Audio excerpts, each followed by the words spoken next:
नमस्कार विद्यार्थी मित्रांनो, मराठी नोकरी यूट्यूब चॅनलवर आपल्या सर्वांचं स्वागत आहे। तर मित्रांनो, आज आपण या व्हिडिओमध्ये पहा सर्व सरळ सेवा स्पर्धासाठी महत्त्वाचे असणारे 20 जनरल नॉलेजचे प्रश्न आपण या व्हिडिओमध्ये घेत आहोत। आणि मित्रांनो, हे जे प्रश्न आहेत पोलीस भरती, तलाठी भरती तसेच आरोग्य विभागासाठी महत्त्वाचे प्रश्न असणार आहेत। यातील जवळपास सर्व प्रश्न हे आपल्याला वारंवार परीक्षेसाठी नेहमी विचारले जातात। आपल्याला या व्हिडिओची जर PDF डाउनलोड करायची असेल तर डिस्क्रिप्शनमध्ये लिंक दिली आहे, पहा मराठी नोकरी या नावाने आपलं टेलिग्राम चॅनल आहे। त्या चॅनलला जाऊन आपण एक वेळा जॉइन करा, म्हणजे त्या ठिकाणी तुम्हाला लवकरात लवकर PDF उपलब्ध करून दिले आहेत। चला तर व्हिडिओला सुरुवात करूया।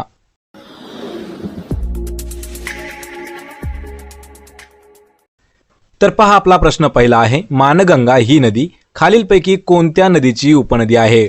मित्रांनो, प्रश्न महत्त्वाचे आहेत। उत्तर जर येत असेल तर 3 ते 5 सेकंदामध्ये कमेंट करून द्यायचं आहे। पहा, मानगंगा ही नदी कोणत्या नदीची उपनदी आहे? याचं उत्तर आहे पहा पर्याय क्रमांक 4 तर भीमा नदीची उपनदी आहे। कोणती? मानगंगा भीमा नदीची उपनदी आहे। तर पहा, भीमा नदी जी आहे याच्या अजून आपण काही दुसऱ्या उपनद्या पाहणार आहोत। यामध्ये इंद्रायणी, मुळा, मुठा, नीरा, सीना, पवना। लक्षात ठेवायचे मित्रांनो, यावरती आपल्याला प्रश्न 2 वेळा आला होता की इंद्रायणी, पहा इंद्रायणी ही जी नदी आहे ही कोणत्या नदीची उपनदी आहे? तर इंद्रायणी देखील भीमेची उपनदी आहे। लक्षात ठेवायचे, प्रश्न महत्त्वाचा आहे। यामध्ये इंद्रायणी, मुळा, मुठा, नीरा, सीना आणि पवना ह्या 6 नद्या लक्षात ठेवायचे भीमा नदीच्या उपनद्या आहेत। तर भीमा नदीचा उगम जो आहे हा पुणे जिल्ह्यातील भीमाशंकर या ठिकाणी होतो। यावरही आपल्याला एक वर्षी प्रश्न विचारण्यात आला होता, भीमा नदीचा उगम कोणत्या ठिकाणी होतो? तर उगम आहे पहा भीमाशंकर या ठिकाणी। आणि भीमा नदीची महाराष्ट्र राज्यातील जी लांबी आहे ती आहे 451 किलोमीटर। लक्षात ठेवायचे, भीमा नदीची राज्यातील लांबी किती आहे? आपल्या राज्यातील 451 किलोमीटर एवढी। पर्याय 4 योग्य उत्तर आहे। तर पहा, प्रश्न क्रमांक 2 आहे, खालीलपैकी नाशिक जिल्ह्यातून वाहणारी नदी कोणती नाही? मित्रांनो, आपले जवळपास भरपूर विद्यार्थी असे आहेत की प्रश्न पूर्णपणे वाचत नाहीत। लक्षात ठेवायचे, नाशिक जिल्ह्यातून वाहणारी नदी कोणती नाही या ठिकाणी विचारला आहे। म्हणजे खालीलपैकी अशी कोणती नदी आहे जी नाशिक जिल्ह्यातून वाहत नाही? याचं उत्तर आहे पहा पर्याय क्रमांक 3 तर वैनगंगा ही जी नदी आहे ही नाशिक जिल्ह्यातून वाहत नसणारी नदी आहे। लक्षात ठेवा, वैनगंगा ही जी नदी आहे ही मध्य प्रदेश राज्यामध्ये उगम पावून ती महाराष्ट्रातील कोणते जिल्हे आहेत? भंडारा, गोंदिया, नागपूर, चंद्रपूर व गडचिरोली या जिल्ह्यामधून वाहते। लक्षात ठेवायचे, या ठिकाणी एक प्रश्न अजून एक आहे, तर वैनगंगा नदी कोणत्या राज्यामध्ये उगम पावते? मध्य प्रदेश या राज्यामध्ये ती उगम पावते। आणि महाराष्ट्रातील कोणत्या जिल्ह्यामधून? भंडारा, गोंदिया, नागपूर, चंद्रपूर आणि गडचिरोली या जिल्ह्यामधून ती वाहत आहे। कोणती? वैनगंगा नदी। आणि नंतर ती गोदावरी नदीला जाऊन मिळते। लक्षात ठेवायचे, गोदावरीला जाऊन मिळते नदी वैनगंगा। चूलबंद, अंधारी, कन्नान, गाढवी ह्या ज्या आहेत त्या प्रमुख उपनद्या आहेत। लक्षात ठेवायचे, वैनगंगेच्या प्रमुख उपनद्या कोणत्या कोणत्या आहेत? सर्वात आधी येते पहा चूलबंद ही उपनदी आहे। यानंतर पहा दुसरी आहे अंधारी, यानंतर तिसरी आहे पहा कन्नान आणि चौथी आहे पहा गाढवी। ह्या ज्या नद्या आहेत ह्या वैनगंगेच्या उपनद्या आहेत आणि प्रमुख नद्या देखील आहेत। लक्षात ठेवायचे, पर्याय 3 आपलं उत्तर आहे। प्रश्न तिसरा आहे, राजमाता जिजाऊ साहेब यांचे जन्मस्थान असलेले सिंदखेड राजा हे ठिकाण कोणत्या जिल्ह्यामध्ये आहे? मित्रांनो, प्रश्न इम्पॉर्टंट आहे आणि आतापर्यंत 2019 मध्ये सुद्धा हा प्रश्न विचारण्यात आला होता। म्हणजे जवळपास हा जो प्रश्न आहे हा 6 ते 7 वेळा रिपीट झालेला प्रश्न आहे। राष्ट्रमाता किंवा राजमाता जिजाऊ साहेब यांचं जन्मस्थान असलेलं सिंदखेड राजा हे जे ठिकाण आहे हे कोणत्या जिल्ह्यामधील आहे? याचं उत्तर आहे पहा पर्याय क्रमांक 1 तर बुलढाणा या जिल्ह्यामध्ये येतं सिंदखेड राजा। आणि सिंदखेड राजा कशासाठी प्रसिद्ध आहे? लक्षात ठेवायचंय, जिजाऊ साहेब यांचं जन्मस्थान आहे। सिंदखेड राजा हे जे आहे ठिकाण बुलढाणा या जिल्ह्यामध्ये आहे। नांदुरा येथील जगातील 3ऱ्या क्रमांकाची उंच हनुमान मूर्ती व लोणार सरोवर हे पर्यटन स्थळ देखील बुलढाणा जिल्ह्यामध्ये येतात। मित्रांनो, यावरती आपल्याला एक इम्पॉर्टंट प्रश्न नेहमी विचारला जातो की लोणार सरोवरावर पहा, लोणार सरोवर हे जे आहे हे कोणत्या जिल्ह्यामध्ये आहे? लोणार सरोवर देखील पहा बुलढाणा जिल्ह्यामध्ये येतं। हे जे आहे हे एक उल्कापातामुळे निर्माण झालेलं एक सरोवर आहे लोणार सरोवर। जिल्हा आहे त्याचा बुलढाणा आणि तालुका जर विचारलं तर तालुका देखील पहा लोणारच आहे। लक्षात ठेवायचे, लोणार सरोवरचा तालुका लोणार आहे। पर्याय 1 आपलं उत्तर आहे। प्रश्न क्रमांक 14 आहे, गडचिरोली जिल्ह्याचा महाराष्ट्रात क्षेत्रफळाच्या बाबतीत कितवा क्रमांक आहे? या ठिकाणी थोडासा कन्फ्यूज करणारा प्रश्न आहे पहा. तर गडचिरोली या जिल्ह्याचा आपल्या राज्यातील क्षेत्रफळाच्या दृष्टीने कितवा क्रमांक लागतो असा विचारला आहे. तर नेहमी प्रश्न आपल्याला असा विचारला जातो की महाराष्ट्रात क्षेत्रफळाच्या दृष्टीने सर्वात मोठा जिल्हा पहा, सर्वात मोठा जिल्हा असा विचारला जातो. त्याच पद्धतीने सर्वात लहान जिल्हा देखील विचारला जातो. पण आपल्याला या प्रश्नामध्ये गडचिरोली जिल्हा जो आहे हा क्षेत्रफळाच्या बाबतीमध्ये महाराष्ट्रात कितव्या क्रमांकाचा जिल्हा आहे असं विचारलं आहे. कारण हा प्रश्न आपल्याला विचारण्यात आलेला आहे पहा गडचिरोली या जिल्ह्यासाठी. याचं उत्तर आहे पहा पर्याय क्रमांक 3, तर 5वा क्रमांक लागतो. लक्षात ठेवायचे, सर्वात मोठा जो जिल्हा आहे तो आहे अहमदनगर आणि 5व्या क्रमांकाचा जिल्हा जो आहे तो आहे पहा गडचिरोली. गडचिरोली हा जो आहे महाराष्ट्राचा अतिपूर्वेकडील जिल्हा देखील आहे. लक्षात ठेवायचे, अतिपूर्वेकडील यावर प्रश्न नेहमी विचारलेला आहेत पहा. अतिपूर्वेकडील जिल्हा कोणता आहे? तर गडचिरोली अतिपूर्वेकडील जिल्हा आहे महाराष्ट्राचा.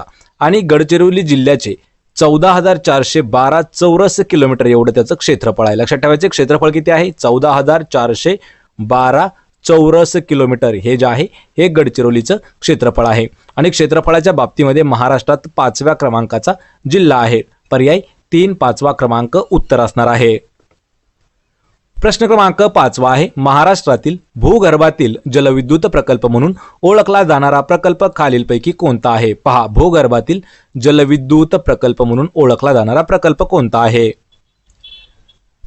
याचं उत्तर आहे पहा पर्याय क्रमांक 1, तर कोयना हे आपलं उत्तर असणार आहे. लक्षात ठेवायचंय, कृष्णा नदीची उपनदी कोयना. लक्षात ठेवा, कृष्णा नदी महत्वाची नदी कोणती आहे? कृष्णा. याची उपनदी कोणती आहे? उपनदी आहे पहा कोयना. आणि कोयना नदीवर महाराष्ट्रातील जलविद्युत प्रकल्प आहे. लक्षात ठेवायचे, महाराष्ट्रातील भूगर्भातील जलविद्युत प्रकल्प जो आहे तो कोयना असणार आहे. आणि जलविद्युत प्रकल्पामधून मोठ्यात मोठ्या प्रमाणात वीज निर्मिती केली जाते आणि महाराष्ट्रातील भूगर्भातील जलविद्युत प्रकल्प म्हणून कोयना याला ओळखले जाते. पर्याय 1 आपलं उत्तर आहे. प्रश्न क्रमांक 6वा आहे, महाराष्ट्रातील अवर्षण प्रवण स्थिती पाहता सामाजिक वनीकरणाच्या दृष्टिकोनातून महत्त्वपूर्ण असलेले फळझाड कोणते आहे? मित्रांनो, हा प्रश्न देखील इम्पॉर्टंट आहे, कारण हा प्रश्न आपल्याला विचारण्यात आला होता पहा MPSC मध्ये सुद्धा. आणि हाच प्रश्न आपल्याला पोलीस भरतीसाठी दरवेळा जवळपास आपल्याला वर्षामध्ये एक वेळा तर नेहमी हा प्रश्न विचारला जातो. याचं उत्तर आहे पहा पर्याय क्रमांक 2, तर बोर हे उत्तर असणार आहे. लक्षात ठेवा, महाराष्ट्रातील अवर्षण प्रवण स्थिती पाहता सामाजिक वनीकरणाच्या दृष्टिकोनामधून महत्त्वपूर्ण असलेलं जे फळझाड आहे ते आहे बोर. आणि हे जे आहे पहा, लक्षात ठेवा, पर्यावरण समतोलासाठी कोणत्याही प्रदेशातील 33% किती टक्के? 33% जमीन ही जी आहे ही वनाखाली असणं गरजेचं आहे. मित्रांनो, यावरती आपल्याला प्रश्न एक वेळेस असा विचारला होता की पर्यावरण समतोलासाठी प्रदेशातील किती टक्के जमीन वनाखाली असणे गरजेचं आहे? तर एकूण 33% जमीन जी आहे ही वनाखाली असणे गरजेचं असतं. तर राज्य वन विभागाचे मुख्यालय नागपूर या ठिकाणी आहे. पहा, वनरक्षक भरतीसाठी हा प्रश्न विचारण्यात आलेला आहे, त्यामुळे प्रश्न थोडासा इम्पॉर्टंट आहे. तर राज्य वन विभागाचे मुख्यालय जे आहे म्हणजे हेडक्वार्टर जे आहे त्यांचं हे आहे पहा नागपूर या ठिकाणी. जेवढे काय आपले वनरक्षक भरतीची तयारी करत आहेत विद्यार्थी त्यांच्यासाठी हा प्रश्न इम्पॉर्टंट प्रश्न असणार आहे. आपल्याला प्रत्येक व्हिडिओची PDF जी आहे ही डिस्क्रिप्शनमध्ये तुम्हाला लिंक दिलेली आहे, त्या लिंकवर जाऊन तुम्हाला उपलब्ध करून दिलेली आहे. तसेच जर तुम्हाला लिंकवर नाही सापडली तर मराठी नोकरी या नावाने आपलं टेलिग्राम चॅनल आहे. टेलिग्रामवरती जाऊन सर्च करा आणि ज्या चॅनलच्या समोर व्हेरीफाईड मार्क असेल त्या ठिकाणी जाऊन आपण PDF डाउनलोड करू शकता. प्रश्न क्रमांक 7वा आहे, महाराष्ट्र राज्यात तुळशीवन कोठे उभारण्यात येत आहे? मित्रांनो, हा प्रश्न आपण परवा दिवशीच पहा YouTube कम्युनिटीमध्ये पोस्ट केलेला होता. तर राज्यामध्ये आपल्या तुळशीवन कोणत्या ठिकाणी उभारण्यात येत आहे? याचं उत्तर आहे पहा पर्याय क्रमांक 4, तर पंढरपूर या ठिकाणी तुळशीवन उभारण्यात येणार आहे. लक्षात ठेवायचे, पंढरपूर हे जे आहे हे चंद्रभागा नदीच्या काठी वसलेलं आहे. लक्षात ठेवायचे, चंद्रभागा किंवाच आपण त्याला भीमा म्हणतो, या नदीच्या काठी वसलेलं आहे पंढरपूर. आणि सोलापूर जिल्ह्यातील पंढरपूर हे जे आहे हे महत्त्वाचं धार्मिक पर्यटन स्थळ देखील आहे. यावर प्रश्न आपल्याला असा विचारला होता की पंढरपूर हे जे आहे धार्मिक पर्यटन स्थळ हे कोणत्या जिल्ह्यामध्ये आहे? तर याचा जिल्हा जो आहे पहा मित्रांनो तो आहे सोलापूर जिल्हा आहे. पर्याय 4 पंढरपूर उत्तर आहे. प्रश्न क्रमांक 8वा आहे, विदर्भातील पहिला सहकारी साखर कारखाना जिजामाता सहकारी साखर कारखाना खालीलपैकी कोणत्या ठिकाणी आहे? प्रश्न महत्त्वाचा आहे. राज्यातील पहिला किंवा विभागातील पहिला किंवा विदर्भातील पहिला यावर आपल्याला प्रश्न विचारण्यात आलेला आहे. तर विदर्भातील पहिला सहकारी साखर कारखाना, त्याचं आपल्याला नाव दिलं आहे या ठिकाणी पहा, जिजामाता सहकारी साखर कारखाना कोणत्या ठिकाणी आहे. आपल्याला कधी कधी प्रश्न विचारला जातो की विदर्भातील पहिला सहकारी साखर कारखाना कोणता आहे, पण या ठिकाणी आपल्याला त्याचं नाव दिलेलं आहे जिजामाता सहकारी साखर कारखाना. आणि याचं उत्तर आहे पहा पर्याय क्रमांक 2, तर दुसरं बीड या ठिकाणी पहिला सहकारी साखर कारखाना आहे. कोणत्या ठिकाणातील, पण विदर्भातील. लक्षात ठेवायचंय, महाराष्ट्रातील सहकारी तत्वावरील पहिला साखर कारखाना जो आहे हा 1949 साली, लक्षात ठेवा 1949 साली प्रवरा नगर या ठिकाणी स्थापन करण्यात आला होता. त्याचे संस्थापक होते पहा विखे पाटील आणि गाडगीळ होते. तर तसेच विदर्भातील पहिला सहकारी साखर कारखाना जो आहे तो जिजामाता सहकारी साखर कारखाना असून तो दुसरं बीड या ठिकाणी स्थापन करण्यात आलेला आहे. पर्याय 2 आपलं योग्य उत्तर असणार आहे. प्रश्न क्रमांक 9 आहे, महाराष्ट्रात दगडी कोळशाच्या खाणी खालीलपैकी कोणत्या जिल्ह्यामध्ये आहेत. पहा, आपल्या राज्यातील दगडी कोळशाच्या ज्या काही खाणी आहेत त्या कोणत्या जिल्ह्यामध्ये येतात. याचं उत्तर आहे पहा पर्याय क्रमांक 4, तर चंद्रपूर या ठिकाणी आपल्या राज्यामध्ये दगडी कोळशाच्या खाण्या ज्या आहेत या मोठ्या प्रमाणामध्ये आहेत चंद्रपूर या जिल्ह्यामध्ये. लक्षात ठेवायचे, महाराष्ट्रात दगडी कोळसा कोणत्या कोणत्या ठिकाणी आहे. वर्धा वैनगंगा खोऱ्यात मोठ्या प्रमाणामध्ये आढळतो. पहा, आपल्याला जर नदी खोरं विचारलं तर वर्धा वैनगंगा या नदीच्या खोऱ्यामध्ये दगडी कोळसा हा जास्त प्रमाणात आढळतो. चंद्रपुरासोबतच पहा नागपूर यवतमाळ या जिल्ह्यातही दगडी कोळशाचे साठे आहेत, पण चंद्रपूरमध्ये सर्वात जास्त साठे आहेत. लक्षात ठेवायचे, त्या पाठोपाठ जर आपल्याला विचारलं तर नागपूर आणि यवतमाळ या जिल्ह्यामध्ये दगडी कोळसा हा आढळतो. पर्याय 4 आपलं उत्तर आहे. प्रश्न क्रमांक 10 आहे, केसरी व मराठा ही 2 वृत्तपत्रे खालीलपैकी कोणी सुरू केली. मित्रांनो, हा जो प्रश्न आहे पहा इतिहासावरील महत्त्वाचा प्रश्न आहे. यावर आपल्याला प्रश्न नेहमी विचारला जातो. तर सर्वात पहिलं वृत्तपत्र कोणी सुरू केलं असा प्रश्न विचारला जातो. या ठिकाणी आपल्याला 2 वृत्तपत्र दिले आहेत, केसरी आणि मराठा. तर हे कोणी सुरू केलेले आहेत. याचं उत्तर आहे पहा पर्याय क्रमांक 4, तर लोकमान्य टिळक यांनी सुरू केलेले आहेत. पहा केसरी आणि दुसरं कोणतं आहे, तर दुसरं आहे पहा मराठा. हे दोन्हीही लोकमान्य टिळकांनी कधी 1881 मध्ये केसरी आणि मराठा ही 2 वृत्तपत्रे सुरू केली होती. केसरी हे जे आहे हे मराठीत होतं. पहा, लक्षात ठेवायचे, भाषा पण लक्षात ठेवा. केसरी हे जे वृत्तपत्र आहे हे मराठी भाषेत होतं आणि मराठा हे जे आहे पहा, मराठा हे जे आहे हे इंग्रजी या भाषेमध्ये लिहिण्यात आलं आणि मराठा हे जे वृत्तपत्र आहे हे इंग्रजी या भाषेमध्ये प्रकाशित होत होतं आणि केसरीचे पहिले संपादक म्हणून आगरकरांनी काम केलेलं आहे. लक्षात ठेवायचंय. प्रश्न मित्रांनो सर्वात इम्पॉर्टंट प्रश्न आहे. कोणी सुरुवात केली आहे, लोकमान्य टिळकांनी. कधी केली आहे, तर 1881 साली केसरी व मराठा वृत्तपत्र सुरू केले आहेत. केसरी हे जे आहे हे मराठी भाषेत होतं आणि मराठा हे जे आहे हे इंग्रजी या भाषेमध्ये होतं आणि केसरी वृत्तपत्राचे पहिले संपादक म्हणून आगरकरांनी काही दिवस काम केलेलं होतं.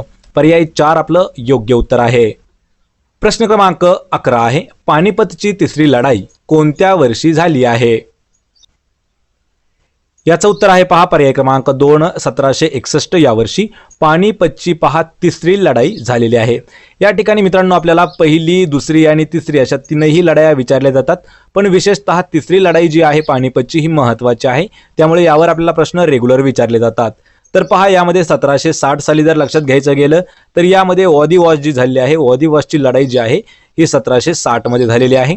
यानंतर पहा 1757 साली जी झाली आहे ती आहे प्लासीची लढाई आणि बक्सारची जी लढाई आहे ही आहे 1764 मध्ये. पहा 1764 बक्सारची लढाई, 1757 प्लासीची लढाई, 1760 ही जी आहे वादी वॉशची लढाई झालेली आहे आणि पानिपतची तिसरी लढाई जी आहे ही 1761 या वर्षी झालेली आहे. पर्याय 2 आपलं उत्तर येईल.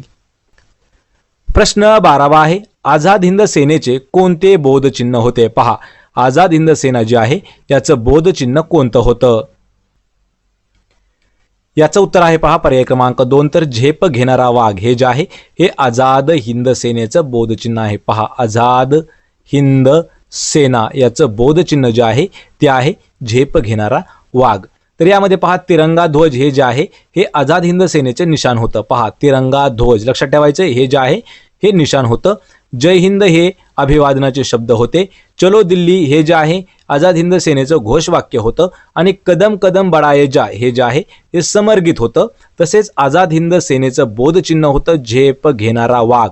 मित्रांनो, यावर आपण आझाद हिंद सेनेची माहिती महत्त्वाची पाहिलेली आहे. निशाण काय होतं तर निशाण होतं तिरंगा ध्वज हे जे आहे हे निशाण होतं.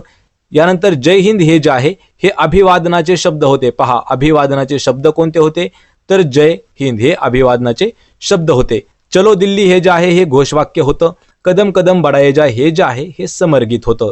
आणि आझाद हिंद सेनेचं बोधचिन्ह झेप घेणारा वाघ. पर्याय 2 उत्तर आहे. प्रश्न क्रमांक 13 आहे ड्रेन ऑफ वेल्थ म्हणजेच पहा संपत्ती वहन किंवा गळती, संपत्तीची गळती. हा जो सिद्धांत आहे हा कोणी मांडलेला आहे? सिद्धांत आहे ड्रेन ऑफ वेल्थ. याचं उत्तर आहे पहा पर्याय क्रमांक 2 तर दादाभाई नौरोजी यांनी ड्रेन ऑफ वेल्थ हा जो आहे हा सिद्धांत त्यांनी मांडलेला आहे दादाभाई नौरोजी यांना. आणि दादाभाई नौरोजींनाच पहा भारताचे पितामह देखील असं म्हटलं जातं. लक्षात ठेवायचे, भारताचे पितामह कोणाला म्हणतात? पितामह हे आहेत दादाभाई नौरोजी. आणि राष्ट्रपिता कोणाला म्हणतात मित्रांनो? यावर कन्फ्यूज होऊ नका. पहा, राष्ट्रपिता हे जे आहे हे महात्मा गांधी यांना म्हटलं जातं राष्ट्रपिता. आणि पितामह म्हटलं जातं दादाभाई नौरोजी यांना.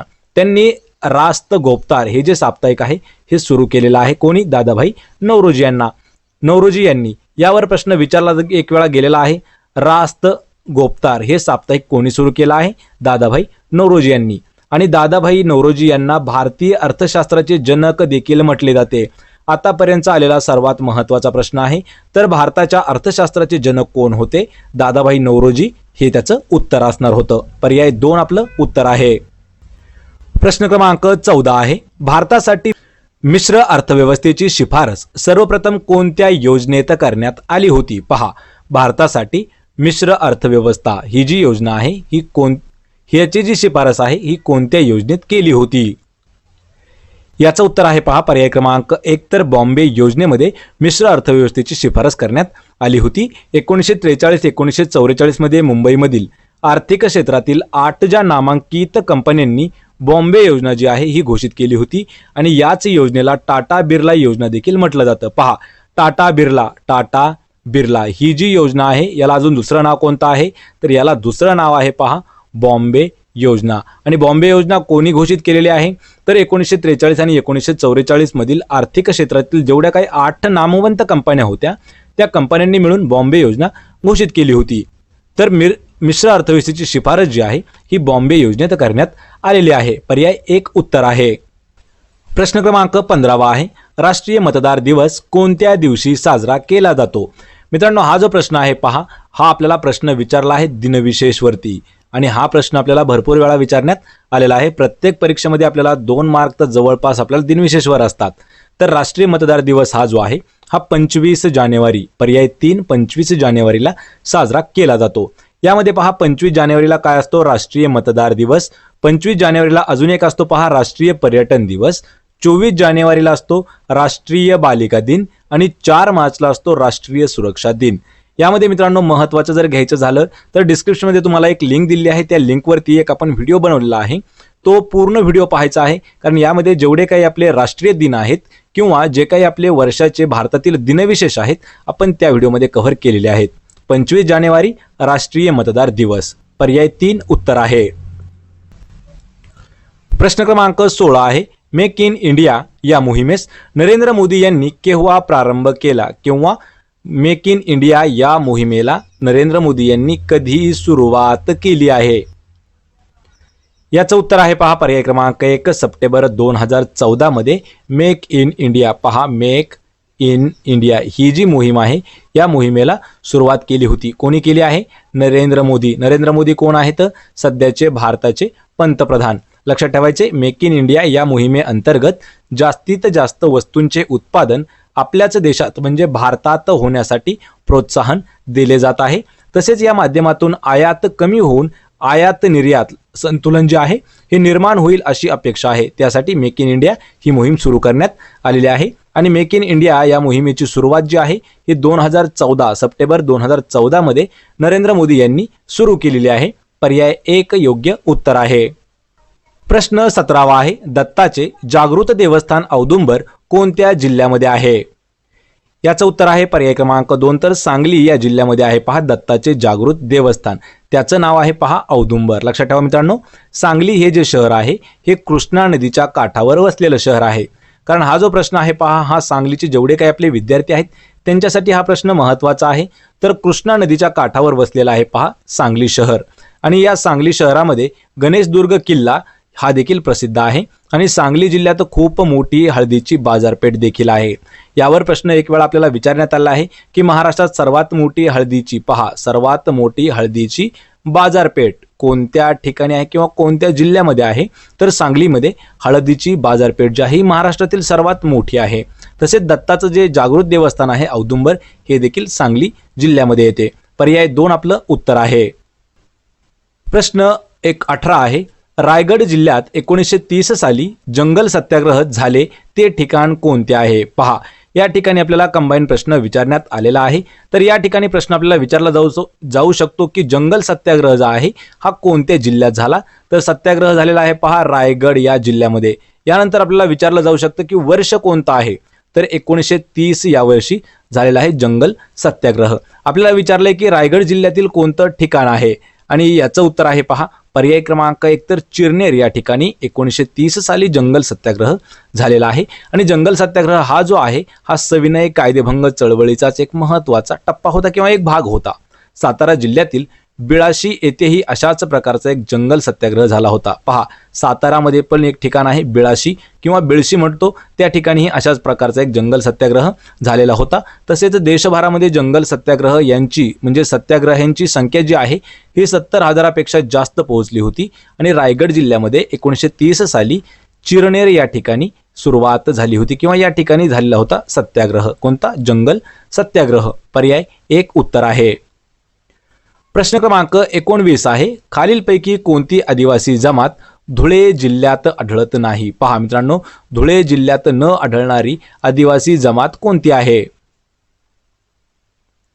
याचं उत्तर आहे पहा पर्याय क्रमांक 3 तर बकरवाल ही जी आदिवासी जमात आहे ही धुळे जिल्ह्यामध्ये आढळत नाही. यामध्ये पहा भिल्ल आढळते, पावरा आढळते आणि पारधी ह्या ज्या तीनही आदिवासी जमाती आहेत हे धुळे जिल्ह्यामध्ये आहेत.